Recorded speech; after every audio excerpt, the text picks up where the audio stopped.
Hey guys, it's GoldenSteelTV here.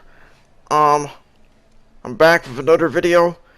I've been busy with college and life in general, but I'm back doing GTA 5 videos again. Alright, what I'm about to do now is take Franklin out on a date, which will happen later on. Alright.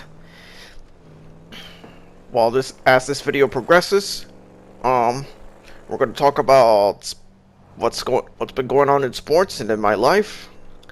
All right. We'll talk about the first round when we talk as we're talking about the NBA playoffs, since I've been so busy and everything has happened, and I don't want to spend the entire time talking about the NBA playoffs here in this video. So I'm just going to focus on the first round only. Alright.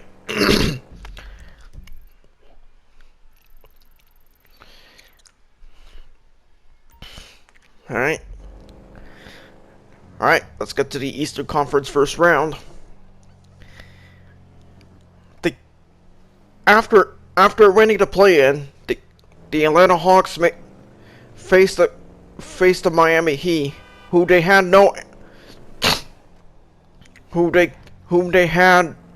were no match for them, as the Heat proceeded to eliminate the Hawks in 5 games.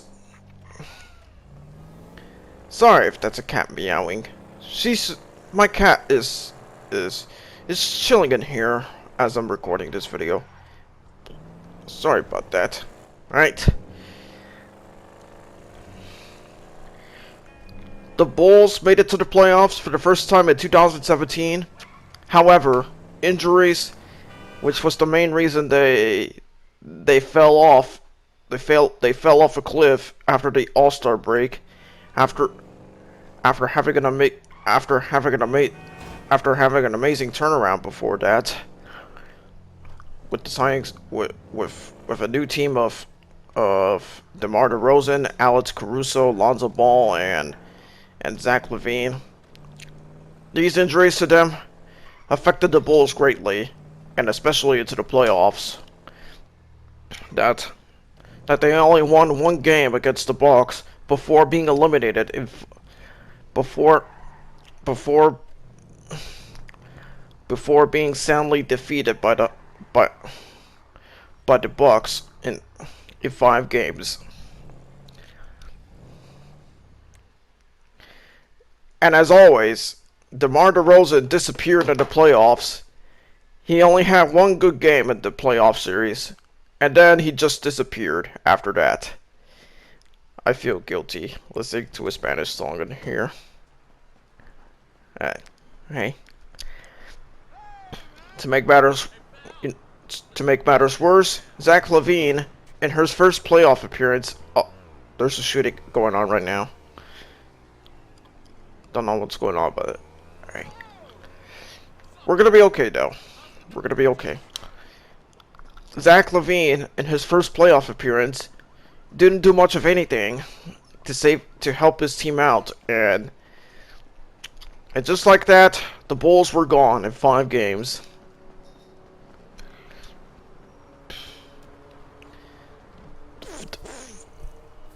The 76ers almost blew a 3-0 lead against the Raptors, who won 2 games before Philly proceeded to eliminate the Toronto with 1 more win to make it a 6-game series. All right, we're gonna be practicing at the shooting range right now.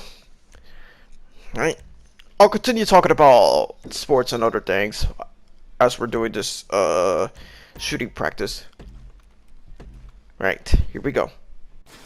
Alright, now on to the Celtics versus Nets. It was the only sweep of the entire play. It has been the only sweep of the playoffs so far. what happened in that series was that the Nets had no answer for the Celtics high octane offense, as well as the as well as as well as a suffocating defense. KD and Kyrie just couldn't do anything. Just couldn't do anything to fight back, and KD and Kyrie just couldn't do anything to fight back against them. And their coach, who has never been a great defender as a player during his career, Steve Nash, just couldn't do anything about the Celtics defense either, and their games were mostly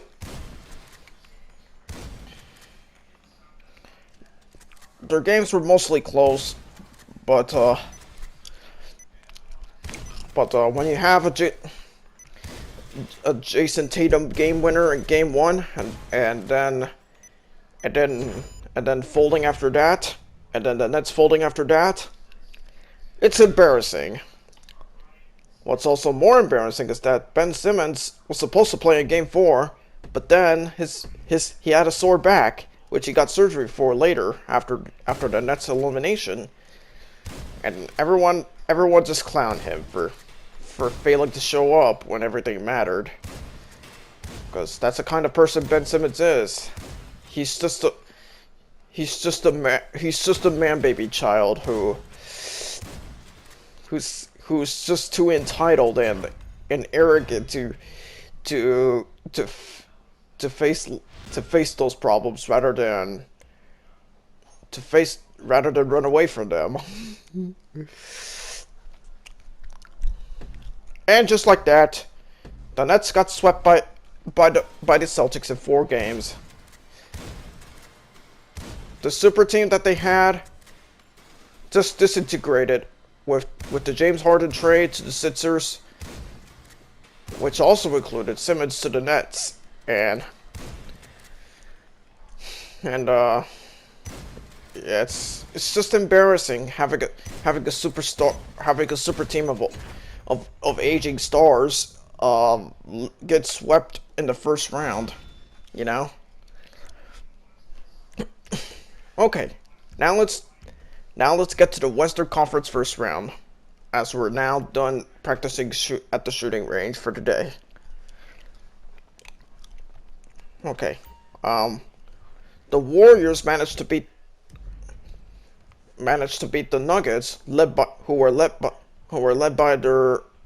the two. I wonder when a guy like you comes in, what does he do after he leaves? What did he use that last purchase for? Ain't this supposed to be an ask no questions kind of place? So you're Ballas, right? Probably an OG too. I was reading about them online. Are you trying to be funny with me, fool? No, I'm sorry. All that purple and green, I'm colorblind. I have a lot of allergies too. If you want to keep the rest of your senses functioning, I'll shut the hell up and just serve you. Got it. Loud and clear, sir. Sorry again. Sorry for the interruption. There was a conversation going on that you would want to hear without me talking over it. Okay, as I was saying, the Warriors managed to beat the Nuggets in 5 games. The Nuggets were led by the 2022 MVP Nikola Jokic.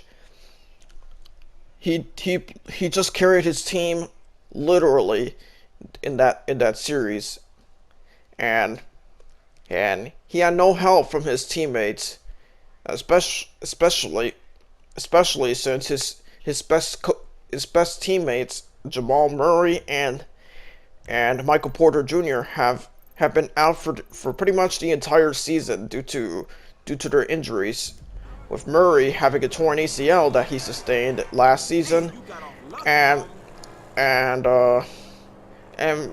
Porter being out for much of the season due to a back injury. These injuries to his best teammates, as well as no help from his other teammates, just killed him and the Nuggets in the end. And as a result, they had no answer for the Warriors, whose big three of Curry, Thompson, and Draymond, as well as their new young buddy, as well as their new young teammate, Jordan Poole, who just crushed them in 5 games.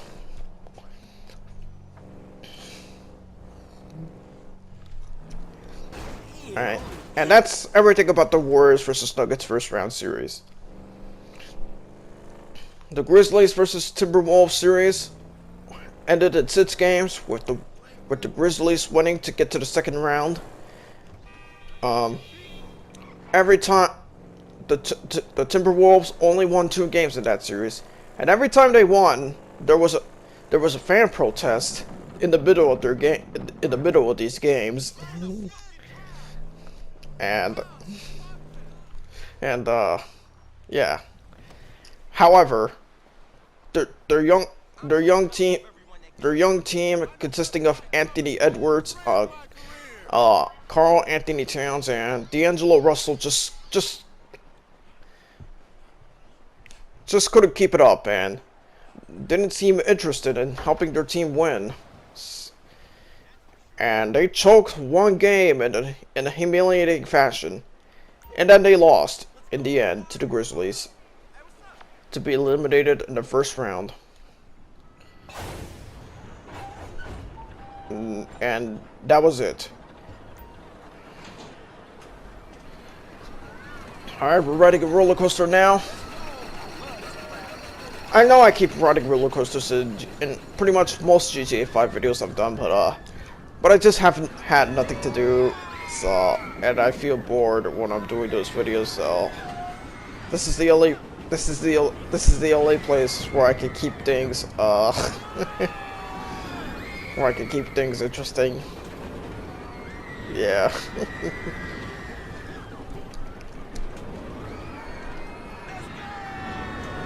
Alright.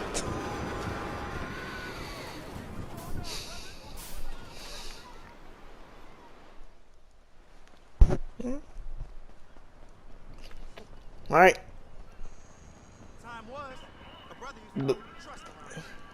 Alright. We're gonna go out on a date right now with a girl named Ursula. I might have said that name wrong. Is it Ursula? I don't know. Do you want to get together or what? I'll be at the marina. Come pick me up. Alright, let's go, boys. Let's go on a date, baby. We'll keep talking as the video goes on. Alright, the Mavs versus Jazz also went into 6 games. For half of the series, Luka was out due to injury, and the Jazz just couldn't even win against the Mavs without Luka, which is just as embarrassing, which is just as bad as losing to a team as getting eliminated last year in the playoffs by a Clippers team without Kawhi Leonard. And Jalen Brunson stepped up and just tore the Jazz team down. And when Luka came back, it was all over. As the Mavs managed to win in 6 games, their first playoff series win since 2011, which was the year they won the NBA Finals. And yeah, that was pretty much it. There's going to be lots of questions surrounding the Jazz in the offseason. And that's what could happen to them? I don't know, but we'll just have to see what happens next.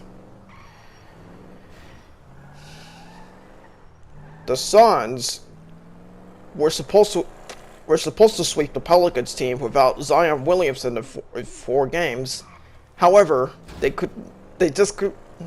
However, the Pelicans managed to upset them in 2 games before the Suns came back and eliminated them in 6 games.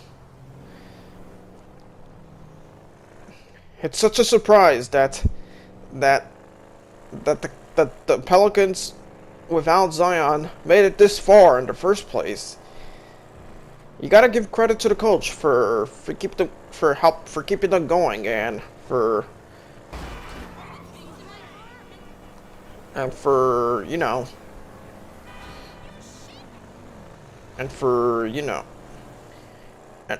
and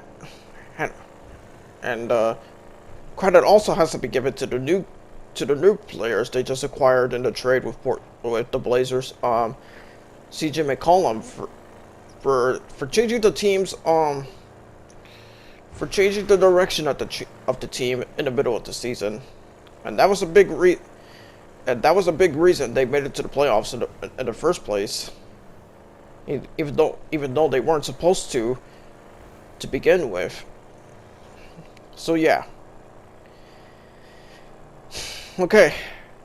That's all I can talk about in the NBA first round. I'll talk about the second round as well as the conference finals in the next video or so. Alright. Let's get to the NFL draft. We had the NFL draft, and the Jaguars got another first overall pick. The second time they've done that consecutively. Last year, they had that spot, using it to draft Trevor Lawrence, and this year, since they already drafted a quarterback, there was no need to draft one at the first round, at the first overall. So they decided to go with a defensive player by drafting Travon Walker. Oh shit.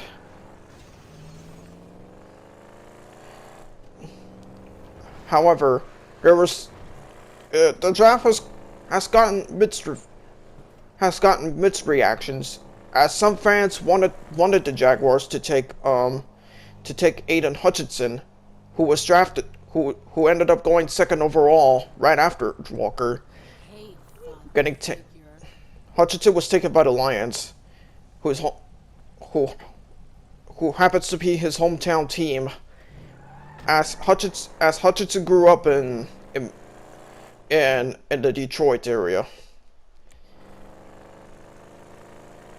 And there, warmed up. What do we have here?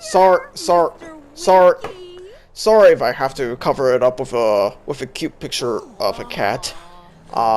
This scene is a little too much for me to show. Otherwise, this video would get age restricted. So sorry about that. You're just gonna have to watch another video of Ursula sucking Franklin's dick and giving him head. Sorry about that. But unfortunately, I just have to do what I have to do to avoid getting age restricted. All right. Anyways, there was even reports of the Khan family, who owns the Jaguars, wanting to take Hutchinson, but instead their general manager decided to go with Travon Walker, probably because he liked him, and that was it. I'm so happy that we're boyfriend and girlfriend now. Well, that's one way of looking at things. Well, yeah. Alright, the first round was mostly a defensive draft, as all 5 picks were defensive players. The Texans took Derek Stingley Jr., who was a cornerback at LSU. The following pick was also another cornerback getting taken by the New York Jets.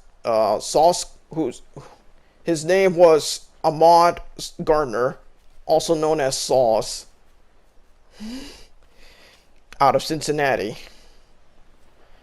And the Giants made a good pick on Kayvon Thibodeau. Alright. They're about to get into Franklin and Ursula are getting into some kinky shit right now, so hey. At least it's not being shown, so I don't have to cover it up. It's raining out here right now. I don't know where to go right now, honestly. And I don't know what to do either. Alright.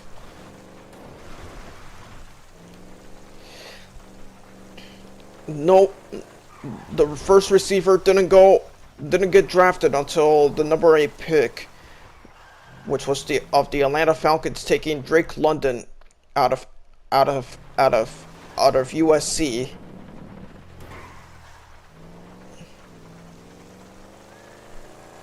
The Giants also used the 7th overall pick to improve their offensive line further by drafting Evan Neal out of Alabama. The team that drafted before them, right before them, also did what they had to do to improve their offensive line by taking Ikem Ekwonu. Is that the correct pronunciation? Out of NC State. The Jets also finessed in the draft by drafting Garrett Wilson, who was a receiver out of Ohio State, and then taking Jermaine Johnson later on, late in the first round, out of Florida State.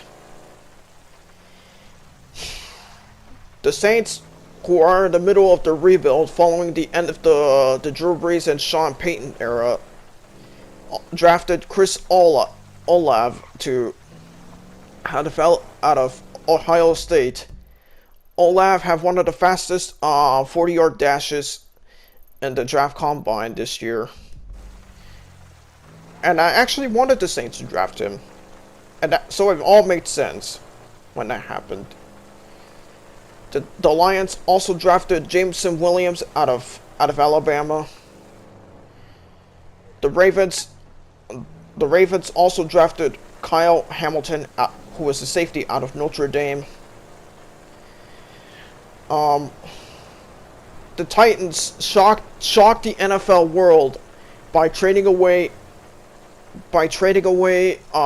their best receiver AJ Brown in exchange for an Eagles draft pick, which they used to draft his replacement Treylon Burks out of another receiver who's from Arkansas.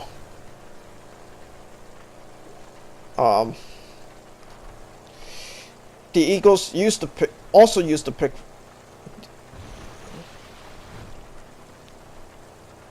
and yeah, that was basically what happened in the AJ Brown trade that shocked everyone, because I didn't even expect it. Why would the Titans want to trade their best receiver? Why? Just really why? Doesn't even make sense to me.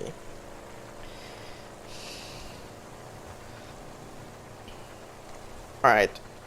A quarterback, as this year's quarterback did not this week, considering that they don't have as much star power as the previous QB draft class from previous draft classes from previous years.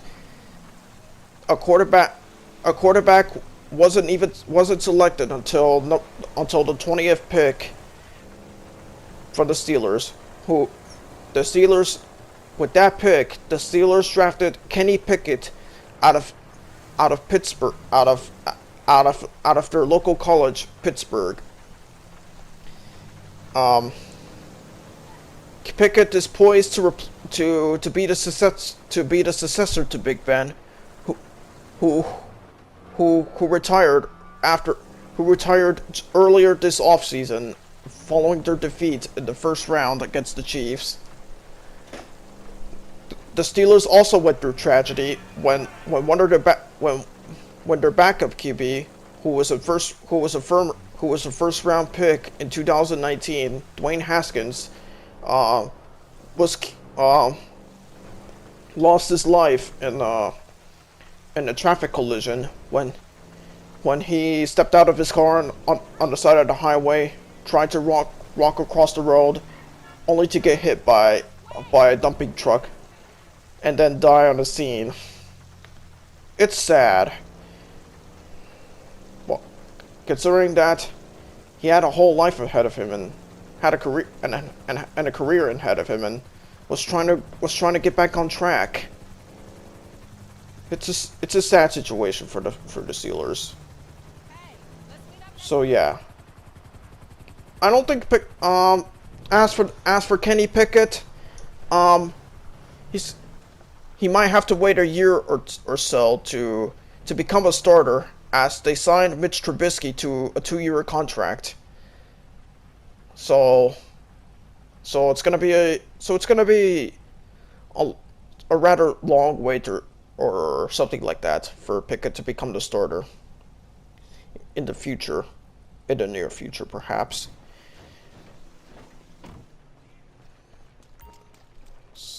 Right. Right.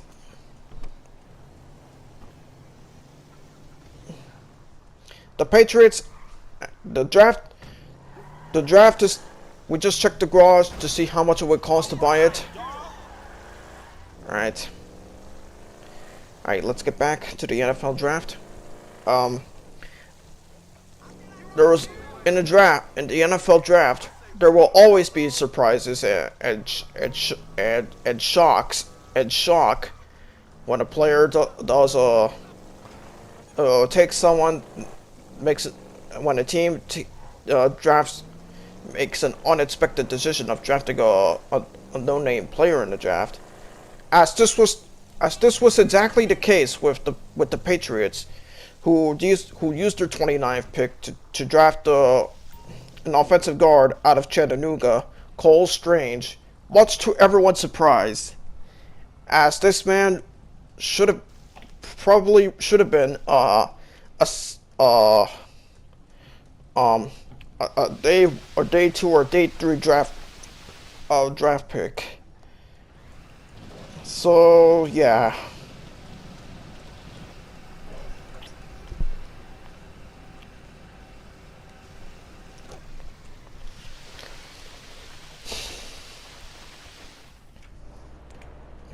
The Packers had two picks in the late first round, drafting a defensive tackle out of Georgia, Devontae Wyatt, and linebacker Quay Walker out of Georgia. And they also used the second round pick to draft a receiver who named Christian Watson out of North Dakota State, in an attempt to fill in Devontae Adams' shoes after trading him away in the offseason. So yeah, I guess that's pretty much it. There are some honorable mentions that I would like to make. Receiver George Pickens out of Georgia, taken by the Steelers. Sky Moore, drafted out of Western Michigan by the Chiefs. Trey McBride, the first tight end to go off the board in the draft, drafted by the Arizona Cardinals. I got Desmond Ridder, a quarterback out of Cincinnati, drafted by the Falcons. Malik Willis, who to everyone's surprise got drafted by the Titans, and Matt Corral, who was drafted by the Panthers in the 3rd round. And I guess that's it. That's everything about the NFL draft that I'll talk about for now. I know not everyone for the draft class is going to be a Pro Bowler or a Hall of Famer, but But let's hope that some of these guys pave out exceptional careers from this year's draft. All right.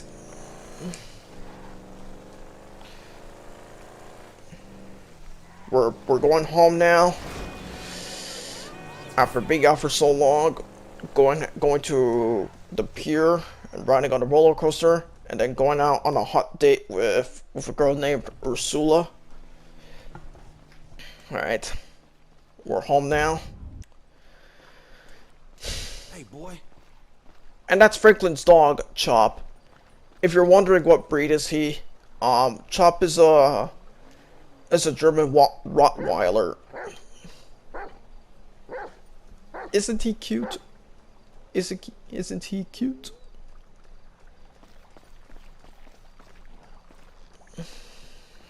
Right. And he's taking a shit. Right. You know what? You know what I was thinking. Instead of ending the video right now, right here. I guess we could do a house tour. This is his bedroom. With the guitar and basketball next to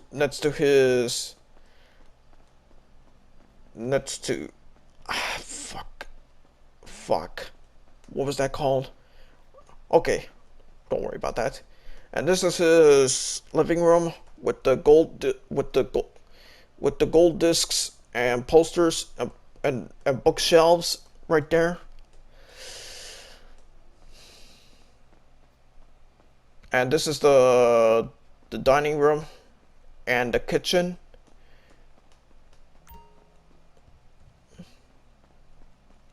And this is the actual living room with a fireplace and a big flat screen TV.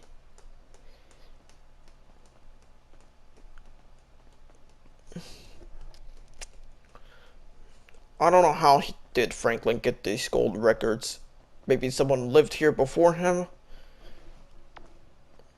Before Franklin moved into this house. I don't know. These rooms, you won't be able to go in there as they can't be accessed. And this is his closet and another set of bookshelves right there and a bathtub. And this is his backyard with a swimming pool right there and a hot tub.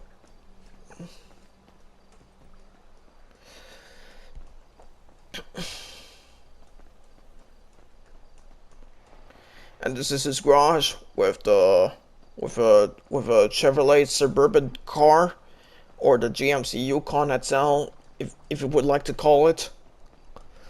And this is his telescope, yes, as you can see, right there.